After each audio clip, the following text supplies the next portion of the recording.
Intel unveils DG1 SDV graphics card, demonstrates intent to seriously compete in the gaming space. At a media event on Wednesday, Intel invited us to check out their first working modern discrete graphics card, this DG1 software development vehicle, Developer Edition. Leading the event was our host Hari Raj, Intel Vice President and General Manager for Graphics Technology Engineering and Business. Much like Graph Developer Editions of game consoles released to developers several quarters ahead of market launch, the DG1 SDV allows software developers to discover and learn this graphics architecture, and develop optimization processes for their current and future software within their organizations. We walked into the event expecting to see a big ugly PCB with a bare fan heatsink and a contraption that sort of looks like a graphics card, but were pleasantly surprised with what we saw, a rather professional product design. What we didn't get at the event, was a juicy technical breakdown of this graphics architecture, and its various components that add up to the GPU. We still left pleasantly surprised for what we were shown. It works. The DG1 SDV is able to play games at 1080p, even if they are technically lightweight titles like Warframe, and are maxing out settings.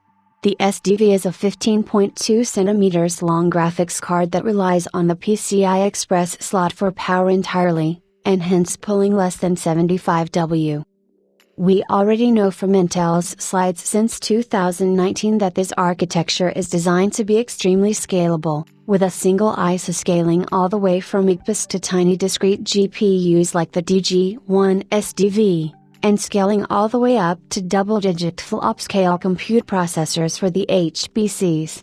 Along the way, though, Intel intends to compete in the gaming and client graphics space by developing products at just the right scale of this architecture, with just the right performance, to compete with specific products from the NVIDIA AMD duopoly.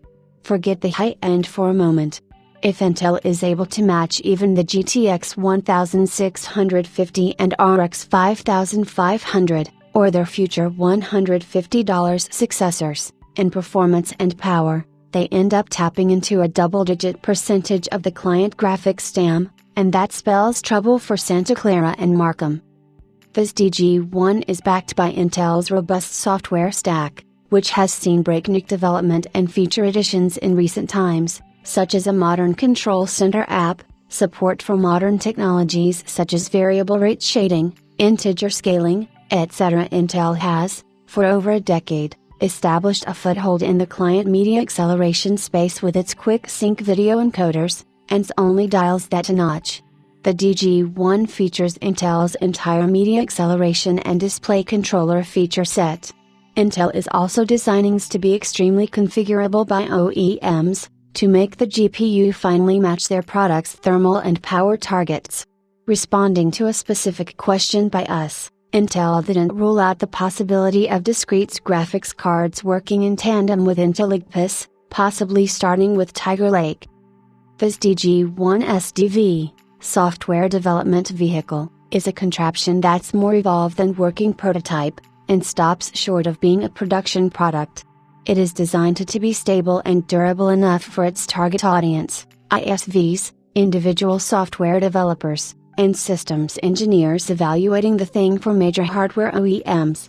The card has the exact same physical dimensions as the Radeon R9 Nano, and fits into any machine that has two full height expansion slots and a PCI Express X16 interface, no additional power cables needed. A single fan cools an aluminum FinStack heatsink underneath. Throughout the demo, the cooler was more than audible and in need of acoustic optimization. The cooler shroud and backplate bear a futuristic silvery design. There's also a row of LEDs near the I/O shield that put out light into the grooves of the shroud.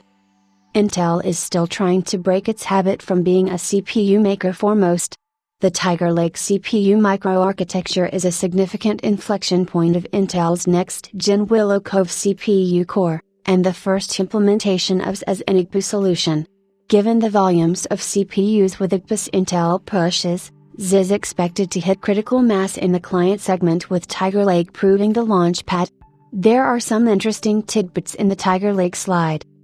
There's a massive leap in graphics performance, compared to current Gen 11 architecture, thanks to Unless we're badly mistaken, Intel just put out a CPU IPC guidance for Willow Cove as being double-digit, we assume in comparison to current Ice Lake, Sunny Cove,